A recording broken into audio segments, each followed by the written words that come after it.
Why is Vayne allowed to be S plus and top and AD carry for 6 months straight? Just wondering. I mean, I guess first of all is I think like you might just be wrong that she's S plus. Like there's a difference between being viable and being S plus.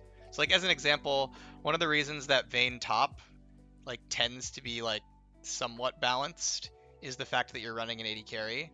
So Vayne top right now, by the way, is like pretty decently high win rate. So like if you were like, hey, Vayne is really strong right now, is that okay? Like I could definitely be like, huh, maybe that's maybe that's a bit much, right? But like generally, Vayne top tends to be like around like 50% win rate or lower, which when you consider like what it does to your team comp, which is like you have an AD carry top, it's like not necessarily like an auto win. Even though to be fair, if you're playing a melee champion against Vayne, it feels like she auto wins because it's just like what do I do here?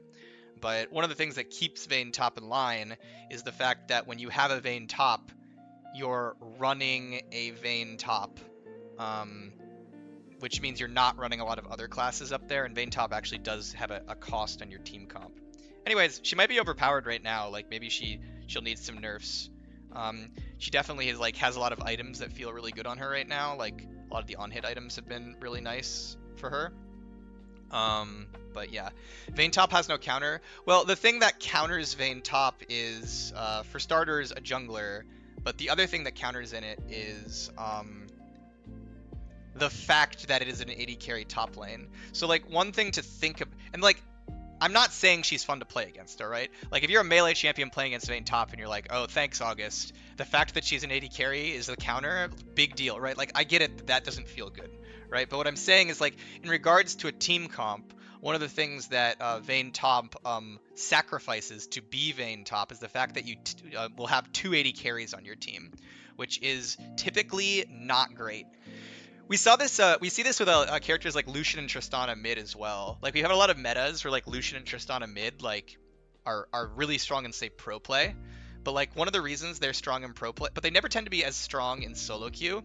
And one of the reasons for that is that in pro play they can coordinate around Lucian and Tristana mid. They can say, oh, we've got an AD carry mid lane. That means we could run like a magic damage jungler, or maybe we run Senna Tom Kench bot or something like that. And so we can account for the fact that we're running an AD carry mid lane and like adjust the other lanes. Now, people in solo queue don't do that. And so when you run an AD carry mid lane, you're putting your team typically at a disadvantage, even if in individual situations, Lucian mid or Tristana mid can actually be very strong against their lane opponents. The problem is you come out of lane with 280 carries, which tends to be worse than for a lot of team comps. So yeah.